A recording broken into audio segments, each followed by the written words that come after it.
Well, the Olympics mean the world to me. Growing up as an absolute sports nut, it was something that I've always wanted to probably quietly just achieve, actually participating in it. But I guess the next best thing to not being able to be an athlete at it, to be able to go and commentate at the Olympics, is the pinnacle for any sports journalist. So, you know, growing up and, you know, seeing the likes of Dawn Fraser and such great Olympians, Susie O'Neill, Petria Thomas, you know, these are who you grew up. Kieran Perkins is another one that you absolutely idolised, and now to be going to my first Olympics as a commentator, hopefully there's going to be some names that are going to be in folklore of Olympians just like those.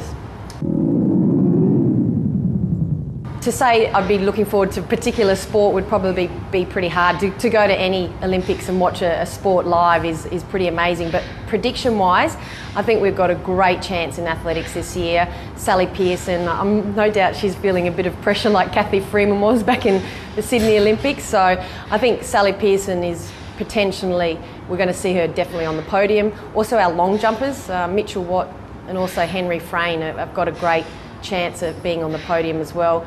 And I also like the look of James Magnussen in terms of he could achieve something pretty special in terms of the swimming. And I don't know, where do you start? Your predictions and what you want to watch. The Australian women boxing team, they're going to debut at this Olympics, so I'm really looking forward to seeing how we go, and actually the sport as well, which we'll find out in May who's competing at their first Olympics.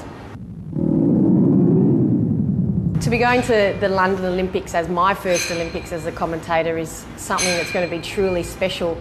It's the first time that it's back on British soil since 1948, I think it is. So, you know, this is where things like the first volunteers, it was the first time it was on TV, it was the first time they had starting blocks at an Olympics. So a lot of this tradition has started in London back in 1948, and to be going to the London Olympics where you're going to see football on Wembley Stadium, you're going to see archery on the Lord's Cricket Oval. Some of these backdrops for these sports are going to be truly amazing, and I'm so excited to be a part of it. And I think everyone is excited about any Olympics, but London is going to be truly special.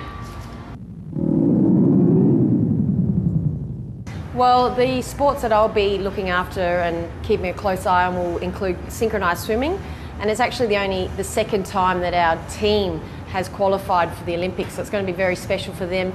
They finished 7th in Beijing, and no doubt they'll be looking to improve on that performance, so that's going to be a good one. Also the equestrian, I'll be looking after those, and we've actually won 11 Olympic medals in just our eventing in equestrian. So I think the dressage and jumping side of the disciplines will be looking to hopefully add to that medal tally, and it's going to be a very exciting time for all of those. But the dressage is a pretty special thing too, because it's the only Olympic event where men and women compete side by side. And also the big one at the London Olympics would have to be beach volleyball. Prince Harry is the #1 ticket holder. There's a lot of talk that it's got such a great venue. They've put it right in the heart of things. The backdrop is just going to be astonishing as well. The Horse Guards parade is absolutely amazing, right on the Prime Minister's doorstep. And another amazing thing we could see at the London Olympics, should Natalie Cook qualify for her 5th Olympics, she'll become our most successful female summer Olympian, and so what an amazing achievement that I could hopefully be there covering for not only Natalie but also the Australian volleyball side, and it's going to be a pretty special one to be at the beach volleyball this year. It just gives me goosebumps thinking about it. You know, you can remember the suit, you can remember the roar, I can remember her dropping to the ground after it.